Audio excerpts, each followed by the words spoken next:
बहुत पुराने समय की बात है। दक्षिण भारत के एक छोटे से राज्य समरगढ़ में एक रानी हुआ करती थी, मेघना देवी। उसका राज्य भले ही छोटा था, लेकिन उसकी सोच बेहद विशाल थी। उसने तलवार चलाना सीखा था, लेकिन उसे सबसे अधिक भरोसा अपनी बुद्धि और निर्णयों पर था। एक दिन अचानक उसके पिता राजा का निधन हो गया। ये समाचार पूरे राज्य में तेजी से फैल गया। शत्रु राज्यों ने इस मौके का लाभ उठाने की सोची। समरगढ़ के लोग भयभीत हो उठे। दरबार में बहस होने लगी, अब आगे क्या किया जाए। कुछ दरबारी कहने लगे, राज्य को किसी पुरुष सेनापति को सौंप दो, एक स्त्री इस युद्ध को नहीं संभाल पाएगी।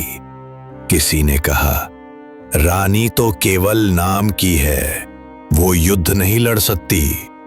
लेकिन मेघना देवी ने शांतिपूर्वक सबकी बातें सुनी।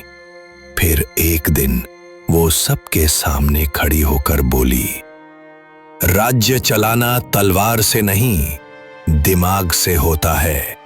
हम तलवार नहीं, समझदारी से जीतेंगे। पहला निर्णय, युद्ध नहीं, समझौता। कुछ ही दिनों बाद पड़ोसी राज्य मालवन ने समरगढ़ पर आक्रमण की धमकी दी। चारों ओर युद्ध की तैयारियां शुरू हो गईं, लेकिन रानी ने सबको रोका और कहा, युद्ध हमेशा अंतिम विकल्प होता है, पहले बातचीत होनी चाहिए। और वही हुआ। रानी मेघना देवी अपने कुछ विश्वस्त सैनिकों के साथ मालवन के राजा के दरबार में पहुंची। सब लोग हैरान थे। बिना सेना के वो शत्रु के पास कैसे जा सकती है। रानी ने शांत चित्त से बातचीत शुरू की। उसे ज्ञात हुआ कि मालवन में भी अकाल पड़ा है और इसीलिए वे समरगढ़ पर अधिकार जमाना चाहते हैं। तब रानी ने प्रस्ताव रखा, हम दोनों मिलकर इस संकट का समाधान निकालते हैं। हम युद्ध नहीं, साझेदारी से आगे बढ़ेंगे।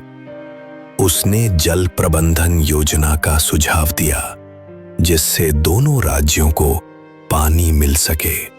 मालवन के राजा ने यह प्रस्ताव स्वीकार कर लिया।